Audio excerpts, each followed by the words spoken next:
आज हम अब पढ़ेंगे जोन ऑफ प्रॉक्सिमल डेवलपमेंट और ZPD। विगोस्की ने अपनी थ्योरी में जो इसका ZPD का यूज किया है उसके बारे में हम ये डिटेल में समझेंगे कि ये जोन ऑफ प्रॉक्सिमल डेवलपमेंट होता क्या है। देखिए ZPD जो है विगोस्की ने इसमें उन कार्यों की श्रृंखला के लिए प्रयुक्त किया है जिन्हें वह संपन्न कर सकता है। मतलब क्या है, ऐसे कार्य जो कि एक बच्चा सही से कर सकता है उसकी जो श्रृंखला है उससे इस वर्ड को ZPD को रिलेट किया है। और इसकी न्यूनतम सीमा क्या है, मतलब सबसे लो लेवल क्या है और हाई लेवल क्या है, एक एरिया क्षेत्र इसमें डिस्क्राइब किया है जिसकी न्यूनतम सीमा है बालक के स्वतंत्र रूप से कार्य करते समय वह कौशल के जिस स्तर पर पहुंचता है। स्वतंत्र रूप से मतलब बच्चा जो अपने मन से बिना किसी इंस्ट्रक्शन के बिना किसी गाइडेंस के अपने आप से कर रहा है, सीख रहा है, जो वो कार्य अपने आप से कर ले उसके अकॉर्डिंग जिस लेवल पे बच्चा पहुंचा वर्किंग इंडिपेंडेंटली स्वतंत्र रूप से करते हुए वो इसकी न्यूनतम सीमा। और ये जो है बालक का वास्तविक विकास का स्तर भी इसे कहा जाता है। मतलब जो ZPD की न्यूनतम सीमा है वो बालक का वास्तविक विकास का स्तर भी है कि कितना उसका स्तर है कुछ सीखने का, समझने का। और ZPD का अब उच्च स्तर क्या हुआ, ये तो हमारी न्यूनतम सीमा थी। उच्च सीमा क्या हुई, वह कौशल का वो स्तर जिसे बालक किसी योग्य अनुदेशक की सहायता से प्राप्त करने के योग्य हो।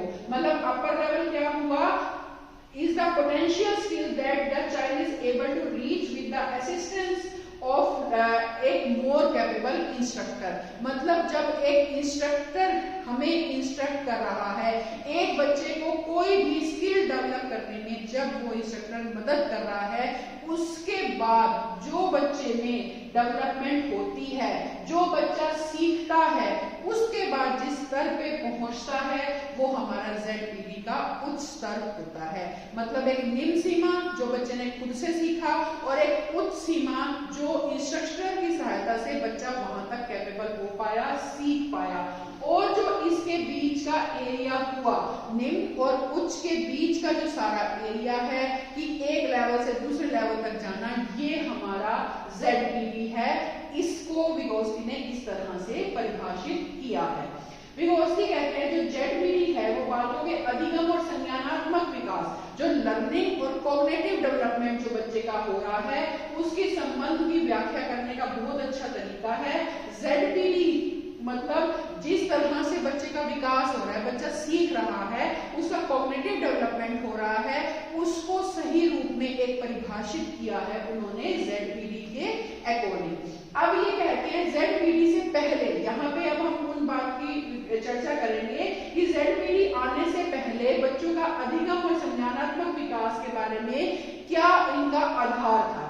पहले ये कहा जाता था कि विकास से हमेशा अधिगम होता है, मतलब डेवलपमेंट ऑलवेज प्रीसीड लर्निंग। पहले विकास होगा फिर बच्चा सीखेगा। मतलब कंस्ट्रक्टिविज्म जो कहते थे कि बालक को सीखने के लिए पहले वांछित परिपक्वता स्तर को अर्जित करते हैं। मतलब बच्चे ने कुछ सीखना है तो पहले वो मैच्योर हो उसको सीखने के लिए। दूसरी बात क्या थी, अधिगम और विकास को अलग नहीं कर सकते बल्कि ये साथ साथ चलते हैं। जैसे बिहेवियरिज्म में माना गया कि अधिगम जो है वास्तव में वही विकास होता है। और क्या बात थी थर्ड, अधिगम और विकास भिन्न होते हैं लेकिन अंतःक्रियात्मक प्रक्रियाएं होती हैं। उदाहरणात्मक गेस्टाल्टिज्म जो है इसमें हमेशा एक प्रक्रिया से दूसरी प्रक्रिया को तैयार करती है। जैसे गेस्टाल्टवादियों का मत था कि एक प्रक्रिया से हम दूसरी प्रक्रिया को सीखते हैं और अधिगम और विकास जो है अलग अलग होते हैं। मतलब यहाँ पे उन्होंने तीन विचार बताए हैं कि कंस्ट्रक्टिविज्म वाले किस तरह से मानते थे कि पहले विकास से अधिगम होता है, फिर जो है बिहेवियरिज्म वाले कहते थे कि अधिगम और विकास को हम अलग अलग नहीं कर सकते, गेस्टाल्टवादी कहते हैं अधिगम और विकास अलग अलग थे। ये तो थी हमारी ZPD या विगोस्की की थ्योरी से आने की पहले की बातें। तो विगोस्की ने इन तीनों ही बातों को नहीं माना था, किसी के भी विचारों को उन्होंने नहीं माना था। वो ये कहते हैं कि ZPD जो है उसमें हमेशा विकास की ओर बच्चा बढ़ता है। Learning precedes development. ऐसा नहीं कि डेवलपमेंट ऑलवेज प्रीसीड लर्निंग, ये कंस्ट्रक्टिविज्म वालों का विचार था, लेकिन ZPD क्या कहते हैं कि विकास की ओर हमेशा हम बढ़ते रहते हैं।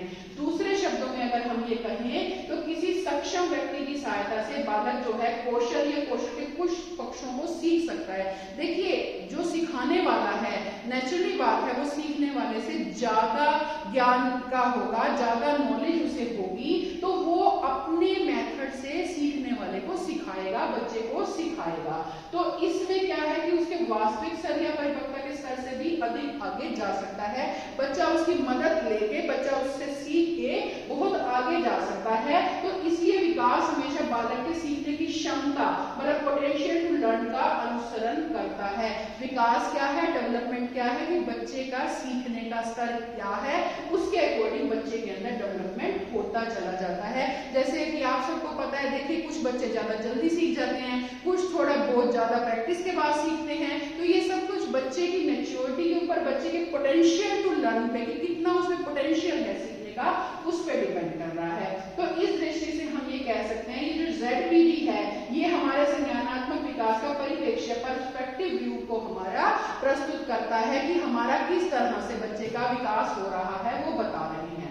विगोस्ती के अनुसार भाषा जो है बालक की संज्ञानात्मक वृद्धि के आधार पर कार्य करती है, क्योंकि अब यहाँ पे वो भाषा की बात कर रहे हैं इसके बाद कि जो भाषा है किस तरह से बच्चों के कॉग्निटिव डेवलपमेंट पे इफेक्ट डालती है। क्योंकि भाषा उद्देश्य और इच्छा, मतलब जो हमारे ऑब्जेक्टिव है और इंटेंशन है, वो भाषा के द्वारा ही ये हमें प्रदान करती है, ताकि वो व्यवहार को भली भांति समझ सके।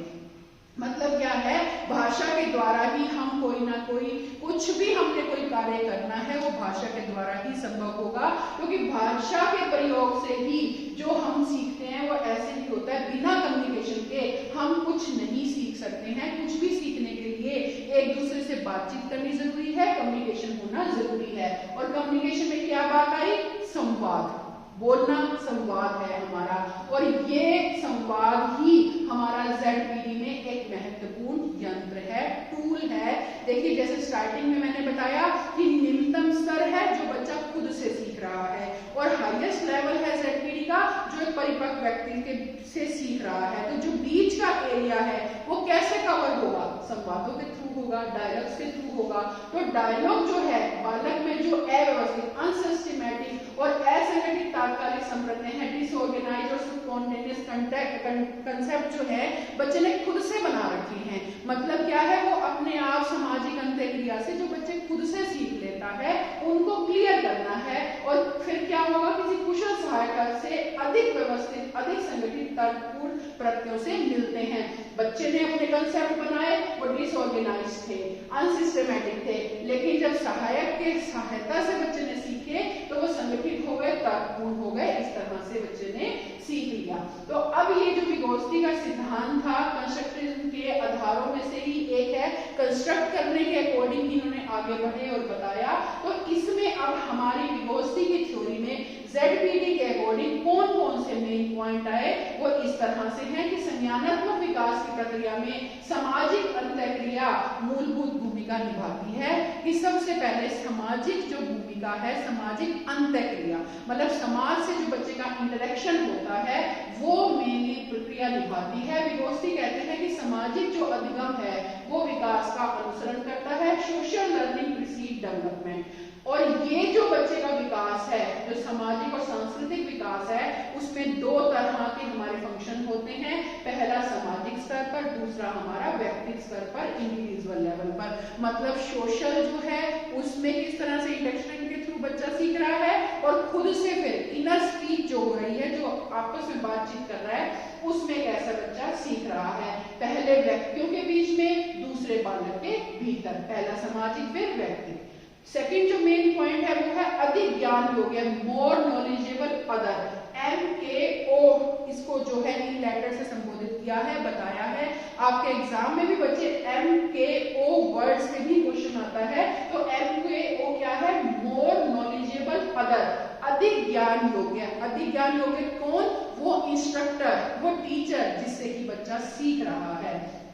का संबंध उस व्यक्ति से होता है जिसकी समझ किसी एक कार्य में, प्रक्रिया या समृद्धि के बारे में सीखने वाले से अधिक होती है या उसकी योग्यता का स्तर ऊंचा होता है। नेचुरली बात है, जो इंस्ट्रक्टर है उसकी नॉलेज ज्यादा है तभी तो वो इंस्ट्रक्ट कर रहा है। तो एम के ओ कौन हुआ? अधिक ज्ञान योग्य, जिसे ज्यादा नॉलेज है। फिर थर्ड है इसमें हमारा zone of proximal distance, proximal विकास क्षेत्र। अब ये क्षेत्र कौन सा हुआ? मतलब ये वो अंतर है जो विद्यार्थी किसी कार्य को किसी प्रौढ़ के निर्देशन के अंतर्गत संपन्न करने की योग्यता और विद्यार्थी की किसी समस्या को स्वतंत्र रूप से हल करने के बीच की योग्यता का होता है। मतलब जैसे मैंने आपको बताया, उच्चतम और निम्नतम स्तर का जो अंतर है, निम्नतम स्तर जो बच्चे ने खुद अचीव किया, उच्चतम जो इंस्ट्रक्टर की सहायता से किया, तो जो बीच का स्पेस हुआ वो हमारा ZBD है। यही अधिगम क्षेत्र, इसी जोन में ये बच्चे का इतना डेवलपमेंट होगा कि वो उच्च से, जो वो बच्चा निम्न से उच्च तक जाएगा। निम्न स्तर जो उसका खुद का है, उससे उच्च स्तर तक जहां तक वो इंस्ट्रक्टर जो सिखाने वाला है वो उसे सिखाएगा। तो विगास्ती के अनुसार मानव उन उपकरणों, टूल्स का प्रयोग करते हैं जो संस्कृति से विकसित होते हैं। अब संस्कृति से हमें क्या मिलता है, समाज से क्या मिलता है? स्पीच, राइटिंग, मतलब बोलना, एक दूसरे से इंटरेक्शन करना। लिखित रूप में भी हमें जो है चीजें मिलती हैं, हम संस्कृति के बारे में समझ सकते हैं, जान सकते हैं। और इन यंत्रों का प्रयोग से वो जो सामाजिक पर्यावरण के साथ साथ मेडिटेशन कर सकते हैं, मध्यस्थता का रूप, मतलब बच्चे को कोई नॉलेज नहीं है लेकिन स्पीच से एक दूसरे से इंटरेक्शन करके, और जो हमें लिखित रूप में पहले का सामान सारा मिला, उसकी हिस्ट्री जानने को मिली, उससे जो है बच्चा सीख जाता है।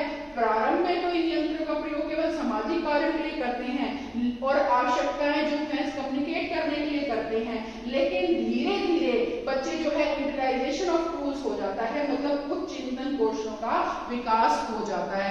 पहले तो सिर्फ नॉलेज मिल रही है, सुन रहे हैं, कम्युनिकेट कर रहे हैं, लेकिन इन्हीं की वजह से बच्चे के अंदर नॉलेज बढ़ जाती है, सीखते हैं, समझते हैं।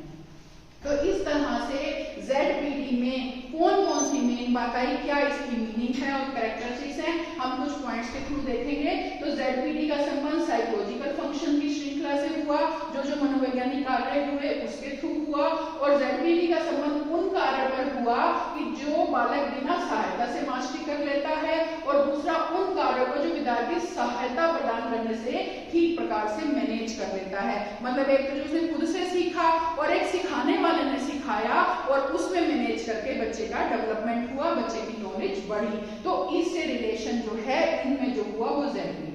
और ऐसी कई वस्तुएं, क्रियाएं होती हैं जिसे संबंध करते हुए औरों को बच्चा जैसे देख रहा है, उसके आसपास एनवायरनमेंट में और लोग क्या क्रिया कर रहे हैं, लेकिन वो उनको खुद से कोई कोचिंग नहीं दे रहा या उनको कोई मदद नहीं मिल रही। उसने, बच्चे ने, एक इसमें क्या मेन बात हो रही है, एक तो बच्चे ने खुद से सीखा, कर लिया, वो और भी ऐसे बच्चों को देख रहा है अपने कार्य करते हुए, सामने कार्य करते हुए, जो बच्चे उससे अलग हट के कुछ अलग क्रियाएं खुद से सीख रहे हैं। तो इन दो सीमाओं में भी जो अंतर हुआ, मतलब ऐसी क्रियाएं जो वो बच्चा नहीं सीख पा रहा लेकिन सामने वाला सीख रहा है, तो वो सामने वाला कैसे सीख रहा है, जो इन क्रियाओं में अंतर है वो ZBD है कि वो इस क्षेत्र को फिर खत्म करेगा और वहां तक सीखेगा जहां तक वो दूसरे भी सीख रहे हैं किसी पर्सन की हेल्प से। और बच्चों को उनकी योग्यता से अधिक उपलब्धि करने के लिए शिक्षण का अर्थ होता है समय को नष्ट करना। उसे तब तक प्रतीक्षा करनी पड़ेगी जब तक बच्चा अपनी वर्तमान परिस्थिति में परिपक्व नहीं हो जाता।